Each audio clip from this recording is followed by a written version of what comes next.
इन्हीं ने आपका परचम लहराया था।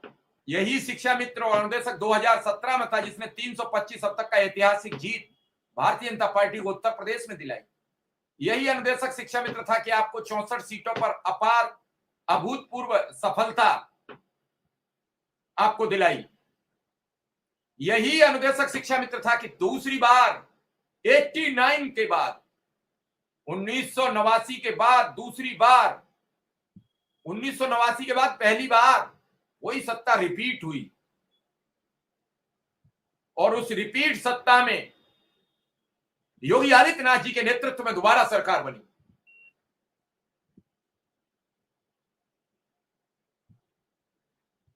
और आज की तारीख में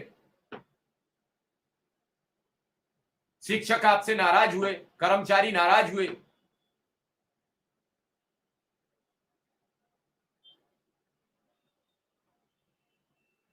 और उसके बावजूद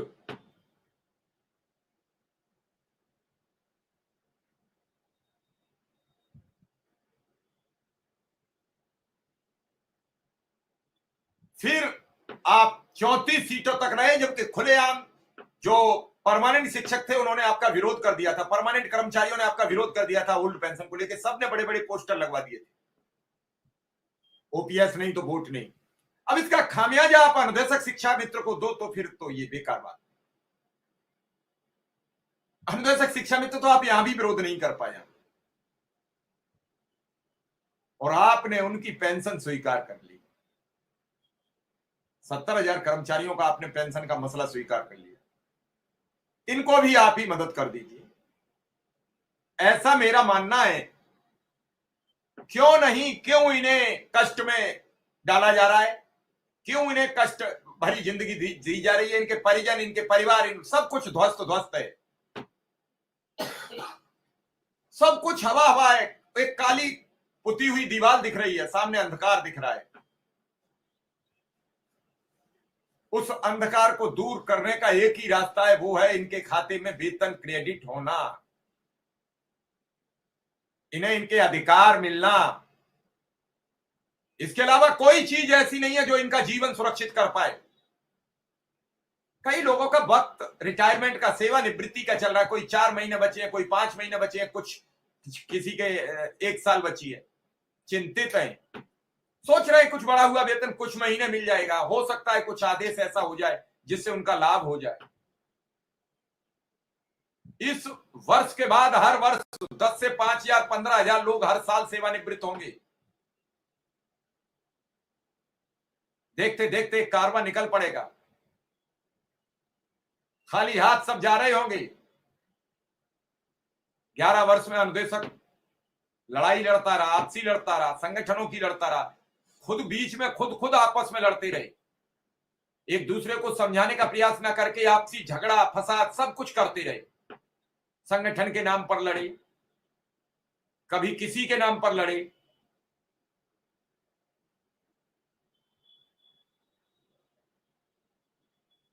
जो कुछ भी है वो सब शिक्षा मित्र और अनुदेशक एक है। सारे शिक्षा मित्र एक इसलिए हैं कि सबको 9,000 10,000 वेतन मिलता है, अनुदेशक को 9,000 और शिक्षा मित्र को 10,000, इसलिए अनुदेशक और शिक्षा मित्र एक है, कोई अलग नहीं है। अध्यक्ष है उसको भी 10,000 और 9,000 ही मिलता है, महामंत्री है उसको भी 9,000 और 10,000 मिलता है, आम शिक्षा मित्र अनुदेशक है उसको भी 10,000 और 9,000 मिलता है। फिर आपस में एक दूसरे के साथ मिलकर चलने में क्या बुराई है। उस दिन मुझसे कोई कह रहे थे नेताजी कि आप 2 3 4 शिक्षा मित्र नेताओं को बुला लेते हो, शिक्षा में अनुदेशक संगठन के लिए तो एक ही नेता को बुलाते हो। मैं किसी का विरोध नहीं करता, सारे लोग तो आइए, मैंने पहले बहुत प्रयास किया बुलाने का, लोगों की समझ में नहीं आई कि वो आए साथ, मैं भी थक चुका बुलाते बुलाते, अब जो आ रहे हैं उन्हें मैं भी बुलाता हूं। तो मेरा किसी से परहेज नहीं है, और किसी को लगता है कि उसे आके अपनी बात कहनी है, सबके पास मेरा नंबर है। उन्हें अगर शर्म लगती है तो अपने साथी से कह सकते हैं, मैं प्रयास कर लूंगा। जिसे भी जुड़ना चाहता है मुझे मैसेज लिखे, मैं उसे तुरंत अपीयर कराता हूं। तो फिर क्या बुराई है, बात रखने दो, आने दो, परेशानियों का सबब खत्म होने दो।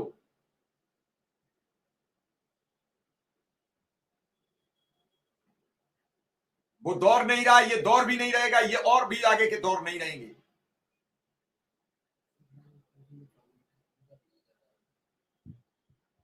आगे ऐसे ही बातें बढ़ती रही तो होगा क्या?